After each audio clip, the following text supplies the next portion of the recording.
ইব্রাহিম তোমার সবচেয়ে প্রিয় বস্তু, আল্লাহর নামে কুরবানি করো। এবার বুঝতে বাকি নাই, আল্লাহ তার কাছ থেকে তার সবচেয়ে কলিজার টুকরা সন্তান, প্রিয় সন্তান, একমাত্র সন্তান ইসমাইলকে কুরবানি চান। ইব্রাহিম আলাইহিস সালাম তখনই সিদ্ধান্ত নিলেন আল্লাহ পাককে খুশি করার জন্য তিনি সন্তানকে তিনি কুরবানি দিবেন। আল্লাহকে খুশি করার জন্য যা কিছু করতে রাজি তিনি সব করতে রাজি, কোনোভাবেই তিনি আল্লাহকে নারাজ করতে রাজি না। তাম দুনিয়ার সব মহব্বত একদিকে, অন্যদিকে আল্লাহ পাকের মহব্বত। একটা দুইটা পরীক্ষা নয় রে যুবক, একটা দুইটা পরীক্ষা নয়, অগণিত পরীক্ষার দ্বারা ইব্রাহিম খলিল, আল্লাহর খলিল উপাধি পেয়েছেন। প্রতিটা পরীক্ষায় তিনি সাফল্যের সাথে পাশ করেছেন। আল্লাহ পাক রব্বুল আলামিন যখন সর্বশেষ চূড়ান্ত পরীক্ষা নেন, কলিজার টুকরা সন্তান ইসমাইলকে যখন কুরবানি চান, খলিল এই পরীক্ষা দিতেও তিনি রাজি, এই পরীক্ষা দিতেও তিনি রাজি। আল্লাহকে খুশি করার জন্য, আল্লাহ পাকের আদেশ মানার জন্য যদি কলিজার টুকরা সন্তানের গলায় ছুরি চালাইতে হয়, ইব্রাহিম তিনি পিছপা হবেন না গো। এই চিন্তা, এই মানসিকতা, এই সংকল্প, এই ইরাদা তার অন্তরে। ঘুম থেকে উঠেই তিনি বিবিকে বলতেছেন, হাজেরা আমার ইসমাইলকে সাজায় গুজায় দাও, আমি ইসমাইলকে নিয়ে দাওয়াত খাইতে যাব। দাওয়াত। বিবি হাজেরা বাবা সন্তানকে নিয়ে দাওয়াত খাইতে যাবে, এই কথাটা শুনে অত্যন্ত আনন্দিত হলেন। কারণ আমার ইসমাইল অনেক দিন, 1 বছর 2 বছর নয় গো, বছরের পর বছর, বছরের পর বছর, 9 বছর হয়ে গেল আমার ইসমাইল বাবার আদর থেকে বঞ্চিত, মাহরুম। আজ বাবা আমার সন্তানকে নিয়ে দাওয়াত খাইতে যাবে। মা আনন্দিত, শুধু তা না, যার পর নাই আনন্দিত হলেন। সাজায় গুজায়া আতর গোলাপ মাখায়া কলিজার টুকরা সন্তান ইসমাইলকে তিনি দিয়া দিলেন। এইবার আল্লাহর খলিল ইব্রাহিম জামার ভিতরে তিনি সূরিয়া রশি নিয়া রওনা দিয়ে দিলেন। শয়তানের শরীরে তো আগুন লেগে গেল, লাগবেই তো। শয়তান তো কখনো সেটা মানতে পারে না, মানার তো কথাও না। শয়তান কখনো মানুষের সফলতা চায় না। সন্তান মানুষের মানুষ আল্লাহর কাছে প্রিয় হয়ে যায়, আল্লাহ পাকের পরীক্ষায় মানুষ পাশ করুক, এটা শয়তান মানতে পারে না। শয়তান তো চ্যালেঞ্জ করে এসেছে, মালিক যেই মানুষের কারণে আজ আমি জাহান্নামী হয়েছি, যেই মানুষের কারণে আজ আমি লানতের তখ্ত গলায় নিয়ে বঞ্চিত হয়েছি, আমি বের হয়ে এসেছি, বহিষ্কৃত হয়েছি, এই মানুষ কেমন করে জান্নাতে যায়, কেমন করে তোমাকে খুশি রাইখা চলে আমি দেখব, এই ওয়াদা তো শয়তান করে এসেছে। এজন্য আল্লাহ পাক জায়গায় জায়গায় শয়তান মানুষের প্রকাশ্য দুশমন তিনি ঘোষণা দিয়েছেন, সতর্ক করেছেন। শয়তান কয় আমি তার ডানে বামে সামনে পিছনে সর্বদিক দিয়ে ষড়যন্ত্রের জাল বিছায় রাখবো। কোন দিক দিয়া তোমার বান্দা তোমারে খুশি করে আমি দেখব। ডানে যাবে সেখানেও আমার ষড়যন্ত্রের জাল, বামে যাবে সেখানেও আমার ষড়যন্ত্রের জাল, পিছনে যাবে সামনে যাবে সর্ব লাইনে আমি ষড়যন্ত্রের জাল বিছায় রাখবো। কোন দিক দিয়ে মানুষ যায়, কোন দিক দিয়ে মানুষ তোমারে খুশি করে, কোন পথ দিয়ে জান্নাতে যায় আমি দেখব। কিন্তু আল্লাহ পাক রব্বুল আলামিন কয় ইল্লা ইবাদাকা মিনহুমুল মুখলাসিন। কিন্তু শয়তান মনে রাখ, আমি আল্লাহর যারা মুখলেস বান্দা, তাদের কোনো তুই ক্ষতি করতে পারবি না, এদের কোনো ক্ষতি তোর দ্বারা করা সম্ভব হবে না। আমি আল্লাহ আমার মুখলিস বান্দাকে আমার কুদরতি জিম্মায় হেফাজত করব, তোর ষড়যন্ত্র থেকে আমি তারে বাঁচাবো। এজন্য আল্লাহ পাক কয় নিচের দিকে তাকায় তোমরা হাঁটো, ডাইনে তাকায়ও না, বামেও তাকায়ও না, না না না না, নিচের দিকে তাকায় হাঁটো, আমি আল্লাহ তোমাকে রহমতের কুলে টেনে নিব। কুল্লিল মুমিনিনা ইয়াগুদ্দু মিন আবসারিহিম, আবার মহিলাদের ব্যাপারে আল্লাহ কয় কুল্লিল মুমিনাতি ইয়াগুদ্দুনা মিন আবসারিহিন্না। শয়তান ডানে জাল, বামে জাল, সামনে পিছনে জাল বিছায় রাখছে, কিন্তু নিচের কথা বলে নাই, আমি আল্লাহই ভুলাই দিছি। আমার যে বান্দা নিচের দিকে তাকায় রাস্তা পার হবে, নিচের দিকে তাকায় আসে চলবে, আমি তারে রহমতের কুলে টানবো, শয়তানের সকল ষড়যন্ত্র থেকে বাঁচা আমি তারে কুদরতি ভাবে হেফাজত করব, কুদরতি ভাবে হেফাজত করব। এজন্য ভাইরা বন্ধুরা, আল্লাহর মুখলিস বান্দা যারা, তাদের কোনো ক্ষতি শয়তান করতে পারে না। আল্লাহর খলিল ইব্রাহিম তিনি যখন মনস্থ করলেন সন্তানকে নিয়ে তিনি বের হয়েছেন, এই দিকে শয়তানের শরীরে আগুন আগুন।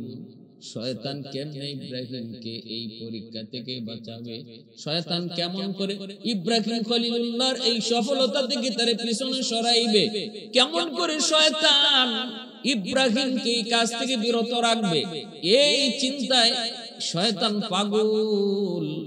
প্রথমে গেল মা হাজেরার কাছে, যা বলতেছে হাজেরা সন্তান রে কই দিছো? কই বাবার সাথে। কই যা? মেহমানদারিতে যায়।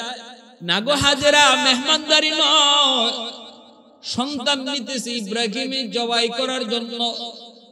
তুমি তো বুঝো না, বুঝার কথাও না, একটু যদি বুঝতে চাও তাহলে দেখো, একটু আটকায়া দেখো, ইব্রাহিমের জামার নিচে ছুরি আর রশি। দাওয়াত খাইতে গেলে ছুরি নিতে হয় না, দাওয়াত খাইতে গেলে রশিও লাগে না। আসলেই তোমরা মহিলা জাতি বুকার জাতি, অল্পতেই তোমাদের কি বুঝ দেওয়া যায়, অল্পতেই তোমাদের কি বুঝানো যায়। না না, দাওয়াত খাওয়ানো নয়, জবাই করার জন্য নিয়ে যায়। মা হাজেরা কয় অসম্ভব, হতেই পারে না, বাবার সন্তান কেমনে জবাই করবে?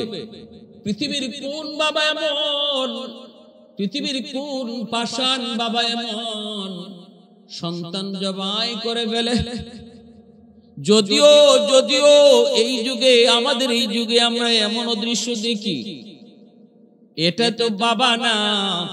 গতকালকে পত্রিকায় দেখলাম জমি জমার বিরোধ লইয়া প্রতিপক্ষকে ঘায়াল করার জন্য বাবা কলিজার টুকরা মেয়েটাকে খুন করে ফেলেছে নিজের হাতে, নিজের হাতে খুন করে সন্তানের লাশটা ওই বিরোধপূর্ণ জমিতে রেখে দিয়া প্রতিপক্ষকে ঘায়াল করার জন্য মামলা দিছে।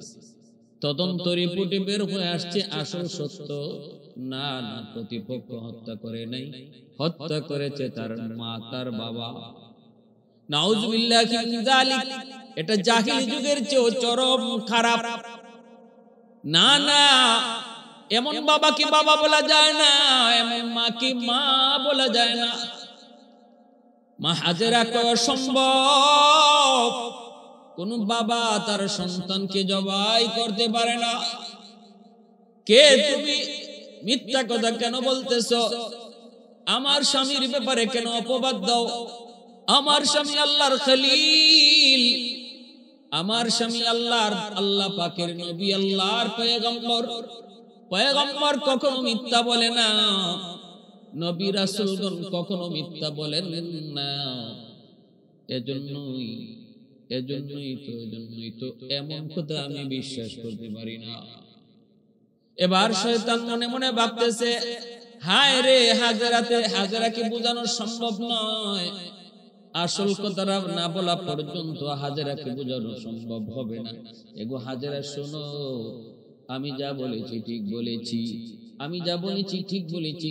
তোমার স্বামী সন্তানকে মেহমানদারি করাইতে নেয় না, সন্তান নিয়ে রওনা দিছে জবাই করার জন্য, যদিও এটা আল্লাহ পাকের মেহমানদারি। এজন্য সে এই কথাটা ঘোরায় বলছে, মূলত কাহিনী হলো তোমার সন্তানকে জবাই করার নির্দেশ আল্লাহর পক্ষ থেকে এসেছে। কার পক্ষ থেকে? আল্লাহর পক্ষ থেকে। আল্লাহর পক্ষ থেকে এই নির্দেশ এসেছে জবাই করা। এজন্যই উনি নিয়ে যাইতেছে। যেই মাত্র শয়তান বলছে এটা আল্লাহর পক্ষ থেকে আদেশ, আর দেরি নাই, সাথে সাথে বিবি হাজেরা কয়,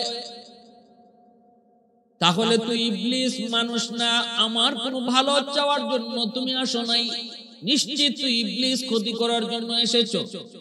কেমনে বুঝলা? হাজেরা কয়, বুঝেছি এজন্য, কারণ যদি এটা আমার আল্লাহর নির্দেশ হয় তাহলে তো এটা আমার জন্য সৌভাগ্যের বিষয়, আমার জন্য ভালো। পৃথিবীতে হাজারো সন্তান থাকার পরেও আল্লাহ আমার সন্তানকে তার নামে কুরবানি কবুল করেছে, এটা আমার জন্য বড় সৌভাগ্যের বিষয় গো। আমার এই ভালো কাজে তুই বাধা দিতে আইছো, এটা কোনো আমার খায়ের আমার কল্যাণকামী কোন মানুষের কথা হইতে পারে না। নিশ্চিত তুই ইবলিস। ইবলিস সাথে সাথে ধরা খেয়ে গেল। এবার ইবলিসে মনে মনে কয়, হাজেরার কাছে পারলাম না, এখন যায় দেখি ইসমাইলের সাথে পারিনি। ইসমাইলকে এই কাজ থেকে দূরে সরানো যায়নি। শয়তান তাড়াতাড়ি ছোট্ট বালক, 9 বছরের বালক ইসমাইলের কাছে যায়, কানে কানে ডাক দেয়, ইসমাইল কই যাও? কই আব্বার সাথে দাওয়াত খাইতে যাই। না রে ইসমাইল, দাওয়াত খাওয়া নয়, তোমার আব্বা তোমাকে নিয়ে রওনা দিয়েছে জবাই করার জন্য, কুরবানি করার জন্য। সাবধান, এখনো সময় আছে, তুই পিছন থেকে ভাগ। যদি বিশ্বাস না হয় তাহলে বাবার জামার নিচে যায় দেখো, ছুরিও পাইবা, রশিও পাইবা। মেহমানদারি করতে ছুরি নেওয়া লাগে না, মেহমানদারি করতে রশিও নেওয়া লাগে না। অতএব এখনো সময় আছে, তাড়াতাড়ি দৌড় দে। ইসমাইলকে অসম্ভব হইতেই পারে না, আমার আব্বা কেন আমাকে হত্যা করবে, কেন আমাকে তিনি জবাই করবে, কেন আব্বা আমারে কুরবানি করবে? না না, আমি বিশ্বাস করি না, হতেই পারে না, হতেই পারে না। ইবলিসে কয়, না, আমি যা কইতেছি এটাই ঠিক, আমি যা কইতেছি এটাই ঠিক। ইসমাইল ডাক দেয়া কয়, আব্বু কি আমারে কানে কানে কয় তুমি আমাকে কুরবানি করার জন্য নিয়ে যাচ্ছ। সাথে সাথে ইব্রাহিম আলাইহিস সালাম কয়, ইসমাইল এটা ইবলিস, 7টা পাথরের টুকরা হাতে নাও, ইবলিস রে তুমি ঢিল মারো। ইসমাইল আলাইহিস সালাম ছোট ছোট 7টা পাথরের কঙ্কর নিয়ে ইবলিস কি তিনি পাথর মারলেন। মিনায় ওই যে পাথর মারলেন, ওই যে পাথর মারলেন, ইবলিসকে পাথর মারলেন। আল্লাহর কাছে বড় প্রিয় হয়ে গেল, আল্লাহর কাছে বড় মায়ার হয়ে গেল, আল্লাহর কাছে দৃশ্যটা বড় পছন্দের হয়ে গেল। ইসমাইল আর একটু দূরে আগান, আবার ইবলিস যায়, ইসমাইল যতই পাথর মারো এখনো সময় আছে, নিজে বাস। এ ইসমাইল জবাই হয়ে যাবে, কুরবানি হয়ে যাবে, এখনো সময় আছে। ইসমাইল কে আব্বু লোকটা আবারও আমারে ধোঁকা দেয়। ইব্রাহিম খলিলকে আবার পাথর মারো, আবার তিনি পাথর মারলেন। এইভাবে 3 জায়গায় সন্তানকে ইবলিস আটকাইতে চাইলো, 3 জায়গায় ইসমাইলকে ইবলিস আটকাইতে চাইলো। আর ইব্রাহিম খলিল কয় 3 জায়গায় পাথর মারো, 3 জায়গায় 7টা করে পাথর মারলেন। আল্লাহ পাক কয়, দুনিয়ার মুসলমান ইমানদার মুমিন আমার বন্ধুরা তোমরা শোনো, তোমরা যারা আমি আল্লাহকে খুশি করার জন্য হজ করতে আসবা, হজ করতে আসলে পরে তোমরা মিনায় যাবা, আমার ইব্রাহিম ইসমাইলের স্মৃতি তোমরা চারণ করবা। ওই জায়গা যেখানে যে আমার ইসমাইল 3 জায়গায় শয়তানকে পাথর মেরেছিল, আমি আল্লাহর কাছে দৃশ্যটা এত ভালো লাগলো, এত পছন্দ হলো। তোমরা যদি তোমাদের হজকে আমি আল্লাহর কাছে মঞ্জুর করাইতে চাও তাহলে ইসমাইলের মতো এই 3 জায়গায় তোমরা ইবলিসকে পাথর মারো, ইবলিসকে পাথর মারো। এই স্মৃতিচারণ ব্যতীত আমি আল্লাহ তোমাদের হজটাই কবুল করব না, হজটাই কবুল করব না। এজন্য হজের ওয়াজিব বানায় দেওয়া হয়েছে। ভাইরা বন্ধুরা, 3 জায়গা থেকে তিনি পার হলেন। এইবার ইব্রাহিম খলিল ওই মিনার পাহাড়ের উপরে ইসমাইলকে নিয়ে তিনি উঠলেন। উঠার পরে তিনি বলতেছেন, বাবা ইসমাইল, বাবা আয় আমার কাছে, আয় আয় বাবা কাছে আয়। তোমারে যে যাই না বলেছে একদম মিথ্যা বলে নাই, কথা সত্য। বাবা আমি স্বপ্নে দেখেছি আল্লাহর রাস্তায় তোমাকে আমি কুরবানি করতেছি। এবার তুমি বলো তোমার মতামত কে কে বলো। قال يا بني إني أرى في المنام أني أذبحك فانظر ماذا ترى قال يا أبت افعل ما تؤمر ستجدني إن شاء الله من الصابرين।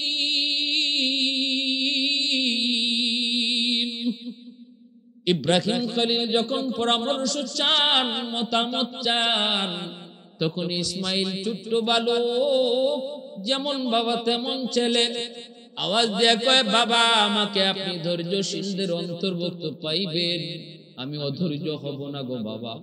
আল্লাহ আপনার স্বপ্নে যা দেখাইছে এটা আল্লাহ পাকের অবশ্যই নির্দেশ, কারণ আপনি আল্লাহর বন্ধু, কারণ আপনি হলেন আল্লাহ পাকের পয়গম্বর। নবীদেরকে আল্লাহর স্বপ্নে যা দেখায় এটা ওহীর অন্তর্ভুক্ত হয়। বাবা আপনি আদিষ্ট যা হয়েছেন সে অনুযায়ী আপনি আমাকে কুরবানি করেন, বিন্দু পরিমাণও আমাকে না শুকুর আপনি পাইবেন না, ধৈর্যশীলদের অন্তর্ভুক্ত আপনি আমারে পাইবেন। এই কথা বইলে ইব্রাহিম ইসমাইল বাপ বেটা দুজন রাজি হয়ে গেল। বাবাও রাজি আল্লাহকে খুশি করতে সন্তান জবাই করবে, আর ছেলেও রাজি আল্লাহকে খুশি করার জন্য নিজে জবাই হবে। পৃথিবীতে এমন কোন বাবা আছে যুবক, কলিজার টুকরা মায়ার সন্তান, একমাত্র সন্তানকে আল্লাহর সামনে কুরবানি দেয়? কেমন কুরবানি, কেমন কুরবানি! কারণ ইব্রাহিম ইসমাইলের বয়স 9 বছর, অতি মায়াত মহব্বত। ইব্রাহিম খলিল যদিও তিনি ফিলিস্তিন, কিন্তু ইসমাইলের প্রতি মন মক্কা, ইব্রাহিমের মন পড়ে আছে। এই মরু প্রান্তরে রেখে আসলাম আমার সন্তান ইসমাইল এবং তার মা হাজেরা। হ্যাঁ আমি ওখানে রেখে আসলাম, বনবাস দিয়ে আসলাম মরু প্রান্তরে। কেমনে দিনাতিপাত করে, কেমনে দিন কাটায়, রাত কাটায়, এই চিন্তায় সর্বদা ইব্রাহিম খলিল সর্বদা তিনি পেরেশান থাকতেন। দিলের ভিতরে ইব্রাহিম ইসমাইলের মহব্বত অন্তর জুড়ে 9 বছর বয়স। বাচ্চাদের যেই বয়সটাতে বাবার আঙ্গুলে ধরে হাঁটা শিখে গো, আব্বাকে আব্বা কয়ে আম্মুরে ডাকে, মাকে মা কয়ে ডাকে, ওই বয়সটাতে সন্তানের প্রতি বাপ মার দরদ বেড়ে যায়, বাপ মার ভালোবাসাও দ্বিগুণের দ্বিগুণ বেড়ে যায়। শয়তান কয়, ইব্রাহিম যেভাবে ইসমাইলের প্রতি দুর্বল হয়েছে গো আল্লাহ, মনে হয় অবস্থা দেখে মনে হইতেছে ইব্রাহিম তুমি আল্লাহর চেয়ে ইসমাইলকে বেশি ভালোবাসো। আল্লাহ কয় অসম্ভব, আমার খলিলকে আমি আল্লাহ একটা দুইটা নয় একাধিক পরীক্ষার দ্বারা আমি বন্ধু উপাধি দিয়েছি, খলিল উপাধি দিয়েছি। যতগুলি পরীক্ষা নিয়েছি সবগুলি পরীক্ষায় সাফল্যের সাথে পাশ করেছে। অসম্ভব না, এখনো আমার বন্ধুর কলিজায় আমার মহব্বত বেশি। ইবলিসে কয় না না, ইসমাইলের মহব্বত বেশি। আল্লাহ কয় তাহলে দেখতে চাও কলিজার টুকরা সন্তানকেও আমি আল্লাহকে খুশি করার জন্য আমার দোস্ত কুরবানি দিতে রাজি হবে। এই হলো পরীক্ষার শুরু। মিনার সেই পাহাড়ের উপরে উঠাও, বাপ বেটা দুজন রাজি আল্লাহকে খুশি করবে, নিজের জীবন দিয়ে হলেও আল্লাহকে খুশি করবে। আবার বাবার মনে হলো কলিজার টুকরা সন্তানকেও চিরদিনের জন্য বিদায় দিয়া আল্লাহকে খুশি করবে, তবু আল্লাহকে নারাজ করবে না। ইসমাইল কয়, বাবা আমাকে যখন আপনি কুরবানি করবেন, বাবা 1 নাম্বার হলো আমার হাত পা গুলি আপনি বেঁধে রাখবেন, কুরবানি করার সময় যখন ছুরি চালাবেন গো, আমার হাত পা নাড়াচাড়া যদি করে আপনার গায়ে লাগলে বেয়াদবি হবে। এজন্য আমার হাত পা গুলি আপনি রশি দিয়া বেঁধে নিবেন, আর আমার চোখটা আপনি বেঁধে রাখবেন, কারণ চোখে চোখে চোখ পড়লে বাবা আপনার মায়া লাগতে পারে। এজন্য আমার চোখটাও আপনি বেঁধে নিবেন। আর বাবা শুনেন, আমার রক্ত মাখা জামা আমার মার কাছে নিয়ে আপনি দিবেন। হয়তো আমার আম্মা রক্ত মাখা জামা পায় একটু সান্ত্বনা নিবে, সান্ত্বনা পাবে। এই তিনটা কথা বইলা ইসমাইল যখন এই মিনার পাহাড়ের উপরে বসে শুয়ে পড়লেন, ইব্রাহিম খলিল ছুরি চালায় দিবেন আল্লাহর নামে, আল্লাহর নামে ছুরি চালাইলেন। ওই অবস্থায় মালিক ডাক দেয়া কইরে, ছুরি বল তোর মালিককে। ছুরি কয় আল্লাহ তুমি। আল্লাহ পাক কয় বল তুই কার হুকুমে কাটো? কয় মালিক তোমার হুকুমে কাটি। আল্লাহ পাক কয় ইব্রাহিম চা ইসমাইলকে কাটতো, কিন্তু আমি আল্লাহ বলতেছি তুই কাটবি না। আমি আল্লাহ নির্দেশ তুই ইসমাইলকে কাটবি না। শুধু কাটবি না তা না, আমার ইসমাইলের একটা পশম পর্যন্ত কাটবি না, একটা পশম পর্যন্ত কাটবি না। একবার দুইবার নয়, একাধিকবার আল্লাহর নির্দেশ, সাবধান আমার ইসমাইলের ছুরি একটা পশম পর্যন্ত কাটবি না। ইব্রাহিম খলিল তিনি সন্তানকে শোয়া যখন ছুরি চালিয়ে দিলেন, ছুরি তো ইসমাইলকে কাটে না, যতই ঘষাঘষি করেন ছুরি কাটে না।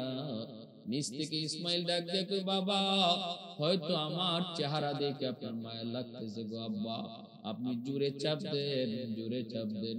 ইব্রাহিম ছুরি জোরে চাপ দেয়, কিন্তু ছুরি কাটে না, কাটে না, কাটে না। ইব্রাহিম খলিল গুসার চোটে ছুরিটারে উড়ায় ফেলায় দিলেন। এত ধারালো ছুরি পাথর দ্বিখণ্ডিত হয়ে গেছে। এবার ইব্রাহিম খলিল তো অবাক, ছুরিকে জিজ্ঞেস করে, কি রে কি ব্যাপার, এত ধার তো, পাথর কেটে দিলি কিন্তু আমার ইসমাইলকে কাটো না কেন? সাথে সাথে ছুরি আল্লাহর কাছে জবান চায়, জবান, ও মালিক একটু জবান দিবানি, তোমার খলিলের সাথে একটু কথা বলবো। আল্লাহ পাক চাইলে জড় পদার্থের জবান আল্লাহ খুলে দিতে পারে, আল্লাহ চাইলে পাথরের জবান আল্লাহ খুলে দিতে পারে, আল্লাহ চাইলে লোহার জবান আল্লাহ খুলে দিতে পারে, আল্লাহ চাইলে গাছের জবান আল্লাহ খুলে দিতে পারে, আল্লাহ চাইলে মানুষের জবান আল্লাহ কেড়ে নিতে পারে। সাথে সাথে আল্লাহ পাক ছুরির জবান খুলে দিয়েছেন। জবান দেওয়ার মালিক হলেন আল্লাহ। পবিত্র কোরআনুল কারীমের সূরাতুর রহমানের মধ্যে আল্লাহ বলে, আর রহমান আল্লামাল কুরআন খালাকাল ইনসান। আল্লাহ পাক কথা বলার শক্তি দিয়েছেন মানুষকে। আল্লাহ চাইলে সেই মানুষের জবান আল্লাহ কেড়ে নিতে পারে, আল্লাহ চাইলে সেই জবান ছুরি কেটে দিতে পারে। মুহূর্তের ভিতরে আল্লাহ ছুরির জবান খুলে দিলেন। ছুরি আওয়াজ দেয়া বলতেছে, ওগো আল্লাহর খলিল, আপনি বলতেছেন একবার কাটার জন্য, আর আমার মালিক আল্লাহ 10 বার 70 বার নিষেধ করেন না কাটার জন্য। আপনি বলেন কাটো, আল্লাহ কয় কাইটো না। আপনি বলেন একবার, আল্লাহ বলেন 70 বার।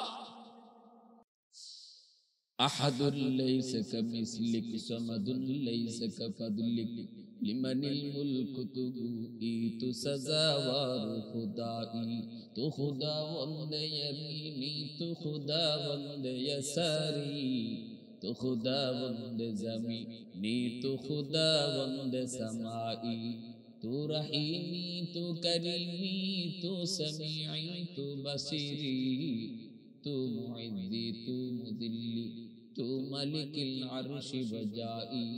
বরি আজ চৌচেরাই, বরি আজ সূরতে রঙ্গি, বরি আজ ইজ্জু নিয়াজি, বরি আজ বিউমিদি, বরি আজ কুরদন ও খুফতন, বরি আজ তুমতে মরদন, বরি আজ বিউমিদি, বরি আজ রঞ্জ বালাই। সুবহানাল্লাহ, আল্লাহু আকবার, সুবহানাল্লাহি ওয়া বিহামদিহি, সুবহানাল্লাহিল আযীম। ছুরির জবান আল্লাহ খুলে দিয়েছেন। ছুরি কয়, নবী গো আপনি কইতেছেন একবার কাটার জন্য, আর আল্লাহ কইতেছে 70 বার না কাটার জন্য। আমি কার কথা মানব? সাথে সাথে ইব্রাহিম খলিল অবাক হয়ে গেলেন, আমার আল্লাহই তো আমাকে নির্দেশ দিয়েছে কাটার জন্য, তুই কোস কি? আবার ছুরি চালাইলেন। ইসমাঈল আলাইহিস সালাম নিজ থেকে আওয়াজ দিয়ে বলতেছে, বাবা মনে হয় আমার চেহারা দেখে আপনার মায়া লাগছে, এজন্য ছুরি চালাইতে পারেন না, চাপ দিতে পারেন না। বাবা আমাকে আপনি উপর করে শোয়া দেন, যেন আমার মায়াবী চেহারাটা আপনার নজরে না পড়ে গো, আমার মায়াবী চেহারাটা যেন আপনার নজরে না পড়ে। ইব্রাহিম আলাইহিস সালাম ইসমাঈল আলাইহিস সালামকে উপর করে শোয়া দিলেন, চেহারাটা যেন তার নজরে না পড়ে। বাবা এইবার ছুরি চালাইলেন, বাবার চোখটাও বন্ধ। ইসমাঈল কে, আব্বা আপনার চোখটা আপনি বন্ধ করে নেন, যেন বিন্দু পরিমাণ আমার চেহারা আপনার নজরে না পড়ে, আমার চেহারাও যেন আপনার নজরে না পড়ে গো আব্বা। ইব্রাহিম খলিল যখন চোখটা বন্ধ করে নিয়েছেন, আর ছুরি একের পর এক তিনি চেষ্টা করেই যাচ্ছেন। সর্বোচ্চ চেষ্টা যখন শুরু করলেন, বিন্দু পরিমাণ দিলের ভিতরে আর কোন ধরনের সন্তানের প্রতি দরদ আর মায়া নাই, শুধু আল্লাহর মহব্বত আর ভালোবাসা। ছুরি চলে ইসমাঈলের গলায়, আসমান কাঁপে, জমিন কাঁপে। ছুরি চলে ইসমাঈলের গলায়, ফেরেশতারা আল্লাহু আকবারের চিৎকারে আওয়াজ দেয়। ছুরি চলে ইসমাঈলের গলায়, ফেরেশতারা আল্লাহু আকবার কয়। ছুরি চলে ইসমাঈলের গলায়, জিবরাইল আল্লাহু আকবার কয়, মালিক আর পরীক্ষা করা লাগবে না, আল্লাহ তোমার বন্ধু, তোমার কেমনে খলিল হয়েছে আমাদের বুঝ হয়ে গেছে মালিক, আল্লাহ আর পরীক্ষা লাগবে না গো আল্লাহ। ছুরি চালাইতেছেন 100 যখন দিলের ভিতরে আল্লাহর প্রেম, আল্লাহর মহব্বত প্রমাণিত হয়ে গেল, তখনই আল্লাহ পাক রব্বুল আলামিন কয়, জিবরাইল কোথায় আছো? কয় মালিক আমি তো আমার জায়গায় সিদরাতুল মুনতাহায়। আল্লাহ পাক কয় দ্রুত যাও, দেরি করো না, জান্নাতি দুম্বা লয়া তুমি দ্রুত যাও, যাই আমার ইসমাঈলকে ছুরির নিচ থেকে সরায় জান্নাতি দুম্বাটা ইব্রাহিমের ছুরির নিচে ঢুকায় দাও, আমার ইসমাঈলকে তুমি পাশে দাঁড় করাও। জিবরাইল আমি এত দ্রুত জান্নাতি দুম্বা লয়ে আসলেন। জিবরাইল কয় আমি 24,000 বার দুনিয়াতে এসেছি, 3 বার আমি কেমনে আইছি আমি নিজেও জানি না, এত দ্রুত আইছি 3 বার দুনিয়াতে আমি খুব দ্রুত আইছি, একবার হলো ইউসুফকে যখন কুয়ার মধ্যে ফেলানো হয়, তখন আল্লাহ কইছিল জিবরাইল কই আছো? কই মালিক আমি সিদরাতুল মুনতাহায়। এ জিবরাইল দ্রুত কুয়ায় যাও, আমার ইউসুফকে উপর থেকে ফেলানো হয়ে গেছে, নিচে পড়ার আগে আমার ইউসুফকে তুমি কুলে তুলো। জিবরাইল কই আমি কেমনে আইছি জানি না, এত দ্রুত আইছি। আরেকবার হলো ইব্রাহিম যখন ইসমাঈলকে কুরবানি করে, আল্লাহ যখন কয় জিবরাইল চূড়ান্ত পরীক্ষা শেষ, দ্রুত জমিনে যাও, জান্নাতি দুম্বা ইসমাঈলের জায়গায় শোয়া দাও। ওই সময়টা তো আমি কেমনে আইছি নিজেও জানি না। আরেকবার জিবরাইল কয় পৃথিবীতে আইছি এত দ্রুত, সেই সময়টা হলো আমার নবী মুহাম্মদুর রাসূলুল্লাহ সাল্লাল্লাহু আলাইহি ওয়াসাল্লাম কি তায়েফের জমিনে উশৃঙ্খল যুবকেরা যখন মারলো, আমার আল্লাহর হাবিবের শরীর থেকে যখন রক্ত ঝরে, রক্ত যখন জমিনে পড়ে যাবে, ফুটা জমা হয়ে গেছে জমিনে পড়ে যাবে, জমিনে পড়লে জমিন বরদাস্ত করতে পারবে না, জমিনে ভূমিকম্প শুরু হয়ে যাবে। আল্লাহর হাবিবের দু জাহানের বাচ্চার রক্ত জমিনে পড়বে, এই জমিন টিকবে না। অথচ আল্লাহ কয় আমার ওয়াদা, আমার বন্ধু যতদিন জীবিত থাকবে আমি জমিনকে এমন ভাবে ধ্বংস করব না। এ জিবরাইল রক্তের ফুটা মাটিতে পড়ার আগে আমার বন্ধুর শরীর থেকে রক্তের ফুটা মাটিতে পড়ার আগে তুমি যে রক্তের ফুটা নিজের হাতে লও। জিবরাইল কয় আমি ওই সময়টা তো কেমনে আইছি জানি না। এই 3টার সময় জিবরাইল আমিন খুব দ্রুত জমিনে আইছেন।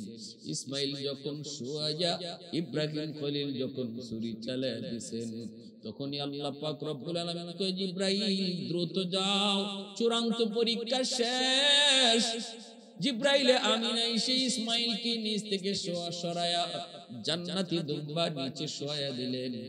ইব্রাহিম খলিলের চোখ তো বাঁধা, তিনি তো কিছুই দেখলেন না, তিনি তো কিছুই দেখলেন না। জান্নাতি দুম্বা যখন নিচে শোয়া দিয়েছেন, ইসমাইল ইব্রাহিম আলাইহিস সালাম তিনি তো ছুরি চালাইতেছেন, ছুরি কষাইতেছেন, কিন্তু কাটে না। হঠাৎ করে ইব্রাহিম খলিল টের পেলেন কেটে গেছে। হায় হায়, আল্লাহু আকবার, কেটে গেছে। খসখস করে আওয়াজ বের হয়েছে, রক্ত পড়ার আওয়াজও তিনি শুনতেছেন। চোখ তো কাপড় দিয়ে বাঁধা, যেন মায়া না লাগে। যেই মাত্র তিনি টের পেলেন ছুরি চলতেছে, রক্ত পড়ার আওয়াজ পেয়েছেন, গড়গড় শব্দ হচ্ছে, ইব্রাহিম খলিল আল্লাহু আকবার কইয়া খুশিতে তিনি চোখটা খুললেন।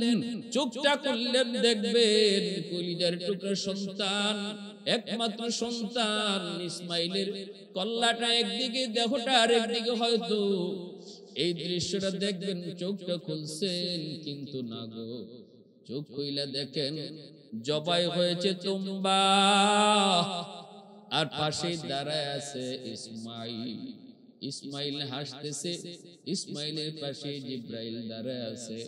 আল্লাহর খলিল যখন দেখলেন দুম্বা জবাই হয়ে গেছে, ইসমাইল পাশে দাঁড়ায় আছে, খলিল তখনও তিনি আল্লাহ পাকের আদেশের কথা মনে হয়ে গেছে। আল্লাহ তো কইছে আমার ইসমাইলকে জবাই করতাম। টান দিয়ে ইসমাইলকে টান দিয়ে আবার টানাটানি শুরু করছে। আয় বাবা আয়, কে থেকে কি হয়ে গেল, দুম্বা কোত্থেকে আসলো, আয় বাবা আয় বাবা আয়, এখন করে কাটা যাবে, আয় আয় আয়। আবার যখন ইসমাইলকে টানা শুরু করলেন, তখনই আল্লাহ পাক ডাক দেয়া কয়, বন্ধু খলিল আমার, আর ইসমাইল টাইনো না, আর ইসমাইলকে টানা লাগবে না, তোমার কুরবানি আমি আল্লাহ কবুল করে নিয়েছি। কদ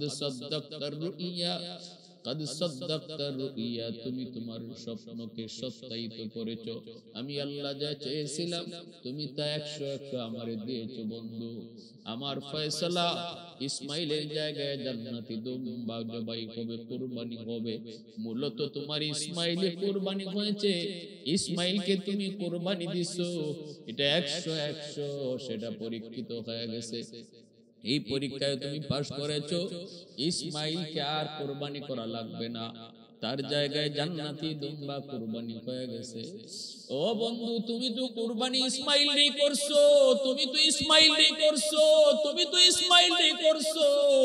আমি আল্লাহর কাছে ইসমাইলের কুরবানি কবুল হয়ে গেছে। আমি আল্লাহর কাছে ইসমাইল কুরবানি হয়েছে, তোমার কাছে ইসমাইলি কুরবানি হয়েছে। পরীক্ষায় তুমি 100 সফল, 100 সফল। এ দুনিয়ার মানুষ ওই সময় যদি আল্লাহ পাক ইসমাইলকে না সরায়া জান্নাতি দুম্বা না দিতেন, আজ দুনিয়ার মানুষ কুরবানি করার সময় সন্তানকেও জবাই করা লাগতো, সন্তানকেই বাবা জবাই করা লাগতো। আল্লাহ পাক রব্বুল আলামিন গোটা উম্মার জন্য আল্লাহ পাক বিধানটারে আসান করে দিয়েছেন, সহজ করে দিয়েছেন।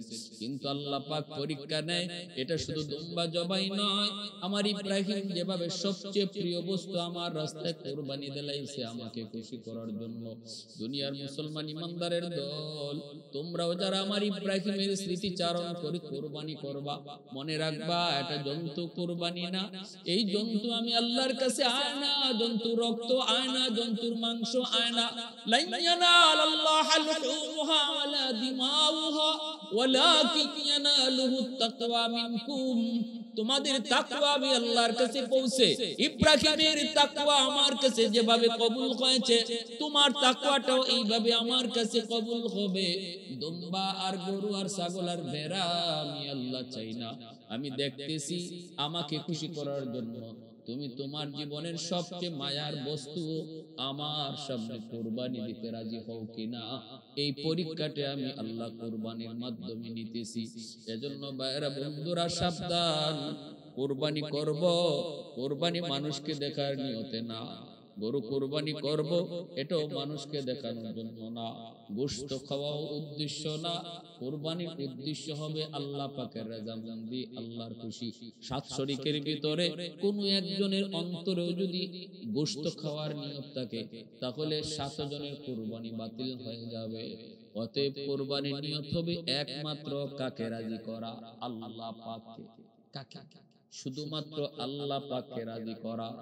একজনের অন্তরেও যদি থাকে 7 শরীকের ভিতরে কারো যে গোশত খাইতাম, মানুষে কুরবানি না দিলে কি কইব, আমার বাচ্চারা কি খাইব, মানুষের কুরবানি দেখে আমার বাচ্চারা কাঁদবো, এই জন্য কুরবানির শরীক হইতেছি, তাহলে তার এই বদ নিয়তের কারণে আরো যে 6 জন যাদের দিলের ভিতরের নিয়ত ছিল আল্লাহকে খুশি করা, এদের কুরবানিও বাতিল হয়ে যাবে। এজন্য 7 শরীকে কুরবানি দেওয়া খুব রিস্ক, জায়েজ আছে, শরীয়তে বৈধ। কিন্তু এমন লোক দেখে শরীক নেওয়া যাদের ভিতরে তাকওয়া আছে, যারা নামাজি, যারা দিনদার, যারা আল্লাহরে ডরায়, আল্লাহর বিধান মানে, এমন লোক দেখে শরীক নেওয়া। বেনামাজি লইয়া শরীক নিলে হয়তো তার দিলের ভিতরে গোশত খাওয়ার নিয়ত আইতে পারে, লোক লজ্জার ভয়ে কুরবানি দিতেছে এই নিয়ত আইতে পারে, যদি আয় তাহলে কুরবানি বাতিল হয়ে যাবে। আজ আমাদের সমাজে যদি আমরা চিন্তা করে দেখি, বহু মানুষের উপর কুরবানি ওয়াজিব, কিন্তু আমরা কুরবানি মাসালা জানি না বিদায় আমরা এটা বুঝি না। নারীর পুরুষের উপর যেমন কুরবানি ওয়াজিব, নারীর উপরও কুরবানি ওয়াজিব। কুরবানি এটা মুস্তাহাব কোন আমল নয়, কুরবানিটা হলো একটা ওয়াজিব আমল। কেউ যদি কুরবানি সামর্থ্যবান হওয়ার পরেও কুরবানি না করে তাহলে ওয়াজিব তরকের কবিরা গুনাহ হবে। এটা এমন কোন আমল না যে দিলে সওয়াব না দিলে কোনো গুনাহ নাই, না। কুরবানি যার উপরে ওয়াজিব তার অবশ্যই কুরবানি দিতে হবে। কার উপরে ওয়াজিব? কয় স্বর্ণের ক্ষেত্রে 7.5 ভরি সোনা, আর রূপার ক্ষেত্রে 52.5 ভরি রূপা যার আছে তার উপরে কুরবানি ওয়াজিব। এখন যদি কেউ কয় হুজুর আমার 7.5 ভরি সোনা নাই, 52.5 ভরি রূপাও নাই, তবে কিছু টাকা আছে, তাহলে তোমার টাকা আর এই যেটুকু সোনাই আছে, যেটুকু রূপাই আছে, আর টাকা যেটা আছে ব্যাংকে রাখছো বা কারো হাতের জমা রাখছো, এমন কিছু টাকা পয়সা, এমন কিছু সম্পদ, এমন কিছু জমি জমা যা তোমার প্রয়োজনের অতিরিক্ত, যা তোমার প্রয়োজনে লাগে না, যেটা ফইরা রইছে, যেটা ছাড়াও আমার সংসার চলতেছে, এমন টাকা যদি তোমার হাতে থাকে, এমন সম্পদ যদি তোমার হাতে থাকে, এমন কোন আসবাব যদি দামি আসবাব তোমার ঘরে পড়ে থাকে যেটা না হইলে তোমার সংসার চলে, এগুলার দাম তোমার ধরা হবে।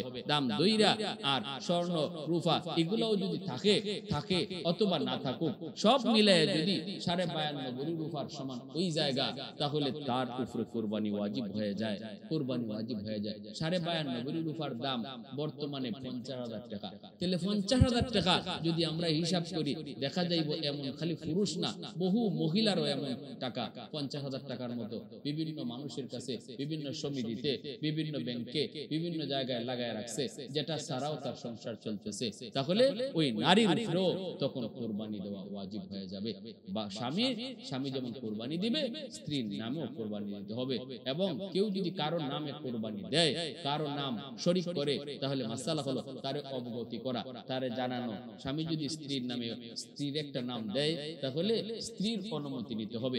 ভাই যদি বিদেশে ভাই থাকে, ওই ভাইয়ের একটা নাম দেয়, 7 নামের এক নাম, তাহলে ওই ভাইয়েরও অনুমতি নিতে হবে, তার নলেজে থাকতে হবে, নাইলে কিন্তু কুরবানি হয় না। নফল কুরবানি কাউরে জানাইতে হয় না, যে কোন নামে দিতে পারে, কিন্তু ওয়াজিব কুরবানি যদি কেউ কারো নামে দিতে হয়, তার নলেজে দিতে হয়। আরেকটা মাসালা হলো, আজকে আমাদের সমাজে কিছু মানুষ এমন কথা কয় না, প্রতি বছর কুরবানি দেওয়া লাগবে কেন? কুরবানির টাকাটা একজন গরিব মিসকিনদের দান করে দিলেও তো তার বেশ উপকার হয়।